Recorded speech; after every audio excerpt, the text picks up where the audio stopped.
Pemirsa, sebelumnya kasus positif di Badung dilaporkan sebanyak 1 pasien. Namun per Sabtu 4 April dicek di website covid19.badungkab.go.id terdapat penambahan. Jumlahnya dilihat dari website itu terdapat penambahan 1 orang. Lokasinya berada di Jimbaran, Kuta Selatan. Sementara pasien dalam pengawasan atau PDP mencapai 8 orang.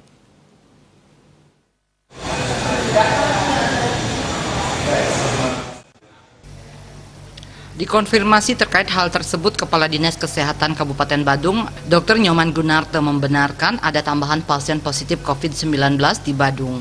Pasien ini merupakan WNI. Pihaknya masih melakukan kontak tracing terkait pasien ini.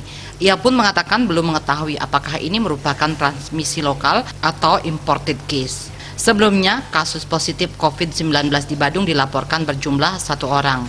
Lokasinya berada di Kuta Utara. Hasil penelusuran Satgas COVID-19 Badung, pasien yang dinyatakan positif corona ini telah menyandang status orang dalam pengawasan ODP sejak dari daerah asalnya dan melakukan isolasi mandiri. Namun setelah perjalanannya ke Bali menunjukkan gejala terjangkit COVID-19. Dengan hasil penelusuran tersebut, Satgas COVID-19 memastikan kasus pertama di Kabupaten Badung bukan transmisi lokal atau penularan antar manusia yang terjadi dalam satu wilayah.